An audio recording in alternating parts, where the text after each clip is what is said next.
ಅಡುಗೆ ಡಿಫ್ರೆಂಟಾಗೂ ಇರಬೇಕು, ಹೆಲ್ದಿಯಾಗೂ ಇರಬೇಕು, ಟೇಸ್ಟಿಯಾಗೂ ಇರಬೇಕು, ಅದರ ಜೊತೆಗೆ ಈಸಿಯಾಗೂ ಆಗೋಗೋ ಥರ ಇರಬೇಕು. ಅಬ್ಬೋ ಅದು ಎಷ್ಟು ಡಿಮ್ಯಾಂಡ್ಸು, ಆ ಡಿಮ್ಯಾಂಡ್ಸ್ನೆಲ್ಲ ಫುಲ್ಫಿಲ್ ಮಾಡೋ ಅಂತ ಈ ಸ್ವೀಟ್ ಕಾರ್ನ್ ಕಡುಬಂತು ಕಾಯಿ ಚಟ್ನಿ ಜೊತೆ ಸೂಪರ್ ಕಾಂಬಿನೇಷನ್. ಮಿಸ್ ಮಾಡಿದೆ, ಒಂದ್ಸರಿ ಟ್ರೈ ಮಾಡಿ ಆಯ್ತಾ. ಮೊದಲಿಗೆ ಸ್ವೀಟ್ ಕಾರ್ನ್ನ ಮೇಲೆ ಇರೋ ಸಿಪ್ಪೆನೆಲ್ಲ ಬಿಡಿಸ್ಬಿಟ್ಟು ಒಳಗಡೆ ತೆಳುವಾಗಿರೋ ಅಂಥ ಎಲೆಗಳನ್ನ ಇಟ್ಕೋಬೇಕು.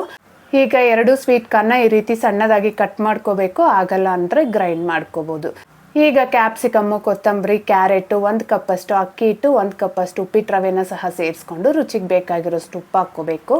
ಇದಕ್ಕೊಂದು ಒಳ್ಳೆ ಟೇಸ್ಟ್ ಕೊಡೋ ಅಂಥ ಒಗ್ಗರಣೆ ಮಾಡೋದಕ್ಕೆ 1 ಸ್ಪೂನ್ ಎಣ್ಣೆ, ಸಾಸಿವೆ, ಕಡಲೆಬೇಳೆ, ಉದ್ದಿನಬೇಳೆ ಚೆನ್ನಾಗಿ ಫ್ರೈ ಆದಮೇಲೆ ಅರ್ಧ ಸ್ಪೂನ್ ಜೀರಿಗೆ, ಕಟ್ ಮಾಡಿರೋ ಹಸಿಮೆಣಸಿನ್ಕಾಯಿ, ಶುಂಠಿನ ಹಾಕಿ ಫ್ರೈ ಮಾಡ್ಕೋಬೇಕು. ಈ ರೀತಿ ಫ್ರೈ ಮಾಡೋದ್ರಿಂದ ಹಸಿಮೆಣಸಿನ್ಕಾಯಿ ಬಾಯಿಗೆ ಸಿಕ್ಕಿದ್ರೂ ಖಾರ ಅನ್ಸಲ್ಲ, ಹಾಗೆ ಫ್ಲೇವರ್ ಸಹ ತುಂಬ ಚೆನ್ನಾಗಿರುತ್ತೆ. ಈಗೆಲ್ಲ ಮಿಕ್ಸ್ ಮಾಡ್ಕೊಂಡಾದ್ಮೇಲೆ 1 ಕಪ್ಪಷ್ಟು ಮೊಸರು, ಹಾಗೆ ಬೇಕಿದ್ರೆ ಮಾತ್ರ ಸ್ವಲ್ಪ ನೀರನ್ನ ಸೇರಿಸ್ಕೊಂಡು ಈ ಹದದಲ್ಲಿ ಕಲಸಿಟ್ಕೊಂಡು ಒಂದು 10 ನಿಮಿಷ ನೆಂದಾದ್ಮೇಲೆ ಈ ರೀತಿ ಸ್ವೀಟ್ ಕಾರ್ನ್ ಎಲೆ ಇರುತ್ತಲ್ಲ ಅದರಲ್ಲಿ ಈ ರೀತಿ ಸೆಟ್ ಮಾಡ್ಕೊಂಡು ಜಸ್ಟ್ ಈ ರೀತಿ ಹೋಲ್ಡ್ ಮಾಡಿ ಇಟ್ಟರೆ ಸಾಕು. ನೀರು ಚೆನ್ನಾಗಿ ಕಾದ್ಮೇಲೆ ಇಡ್ಲಿ ಪಾತ್ರೆಯಲ್ಲಿ ಇಟ್ಟು ಲೋ ಫ್ಲೇಮಲ್ಲೇ 20 ನಿಮಿಷ ಬೇಯಿಸ್ಕೊಂಡ್ರೆ ಸಾಕು. ಸಖತ್ ಹೆಲ್ದಿ ಸ್ವೀಟ್ ಕಾರ್ನ್ ಕಡುಬು ರೆಡಿ.